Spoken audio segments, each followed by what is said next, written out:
نظریں چڑھا رہا ہے، چادریں چڑھا رہا ہے، پھول چڑھا رہا ہے، بتی لگا رہا ہے، یا اسی طرح جتنی بھی راضی کرنے کی نذرانے وغیرہ پیش کر رہا، جستجو کیا ہے اس کی، تڑپ کیا ہے اس کی، یہ ہم سے راضی ہو جائے۔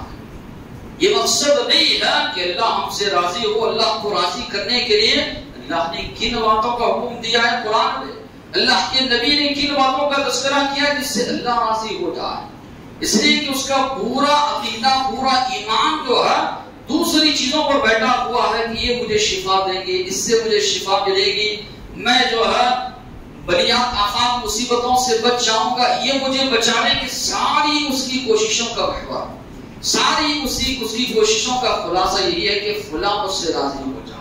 اللہ اگر پکڑ ملی وہ مجھے بچا دیں گے، اللہ کے پاس اگر گرفت بھی ہو مجھے چھوڑا دیں گے۔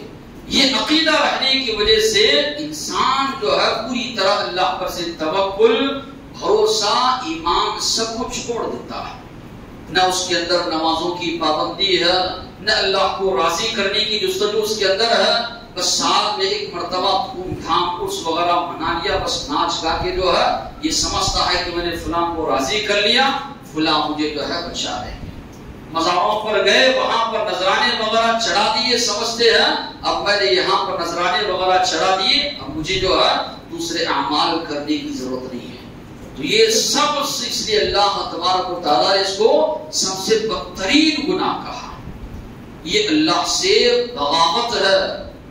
اللہ تعالیٰ کے بارے میں یہ کہنا ہے کہ تو معبود ہو نہیں سکتا، تو نفع و نقصان کا مالک نہیں ہے، فلاں چیزیں ہیں جو ہمیں فائدہ پہنچانے والی ہیں، فلاں چیزیں ہیں جو نقصان پہنچانے والی، تیرے اختیار میں کچھ بھی نہیں ہے۔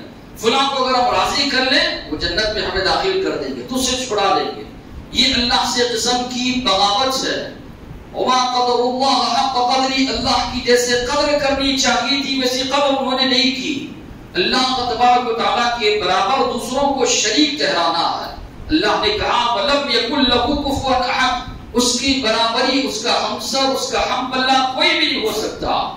یہ ساری چیزیں، یہ ساری کائنات اللہ کی مخلوق ہے، اللہ کے سامنے ان کا کیا شمار، کیا ان کی حیثیت، کیا ان کی حقیقت۔ غزوہ بدر ہے، جنگ بدر کا میدان ہے، نبی کریم صلی اللہ علیہ وسلم رو رو کر گڑ گڑا کر دعا مانگ رہے ہیں، اتنا رو رو کر، اتنا گڑ گڑا کر آپ کے بدن کی چادر نیچے گر جاتی ہے۔ ہمارا عقیدہ، ہمارا ایمان ہے اللہ کے بعد اگر اس کائنات میں کوئی شخصیت سب سے زیادہ جن کا مقام و مرتبہ ہے وہ آخری نبی اللہ کے رسول محمد صلی اللہ علیہ وسلم ہے۔ وہ بھی اپنے آپ سے نہیں کہہ رہے کہ میں جنگ جتا دوں گا، رو کر گڑ گڑا کر دعا کر رہے ہیں اللہ تیرا وعدہ ہے، تو نے وعدہ کیا ہے کہ اسلام کو غلبہ تو عطا کرے گا، تیرے وعدے کو تو پورا کر۔ یہ جماعت اگر آج ہلاک ہو گئی، تیری عبادت کرنے والا اس سرزمین پر کوئی نہیں ہوگا۔ نہتے ہیں صحابہ، بھوکے پیاسے ہیں، نکلے اللہ کی راستے میں، دعا کس سے مانگ رہے اللہ کرے؟ اعتقاد کس پر ہے، عقیدہ کس پر اللہ کے نبی کا؟ اللہ تبارک و تعالیٰ کی ذات پر۔ آج ان پیروں نے، ان ملاؤں نے، اسی طرح ان باباؤں نے بیڑا غرق کر دیا امت کا، بری طرح ان کو جو ہے شرکیہ اعمال میں ملوث کر دیا ہے۔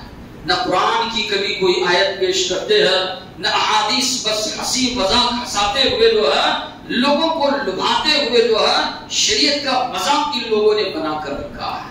قرآن جو ہے باندھنے کے لیے دلیل اللہ کے نبی نے باندھا ہے، اللہ کے نبی سے بڑھ کر سمجھ والے ہو گئے ہو، اللہ کے نبی کے صحابہ سے زیادہ دین کو سمجھتے ہو کہ اللہ کے نبی کے صحابہ نے جب ان چیزوں کو کاٹا گلوں سے تو کیا انہوں نے قرآن کی تعویذیں لٹکوائی یا قرآن کی تعویذ لٹکانے کا حکم دیا؟ کہیں بھی شریعت میں آپ کو یہ تذکرہ آپ کو نہیں ملتا۔ یہ سب سے بڑی شرک کی جو ہے کمزوری ہے، اللہ پر سے بھروسہ ان کا اڑ جاتا ہے، فلاں پر جو ہے بھروسہ انسان کرنے لگتا ہے۔ اللہ کے نبی نے، اسی طرح اللہ نے جہاں پر غلط چیزوں سے روکا، صحیح طریقہ کیا ہے، صحیح چیز کیا ہے، اس کی وضاحت بھی شریعت نے کی۔ اللہ کے نبی نے فرمایا ما انزل اللہ داء، اللہ نے جو بھی بیماری نازل کی ہے الا انزل له شفاء، اللہ نے اس کے لیے شفا نازل اللہ نے فرمائی ہے۔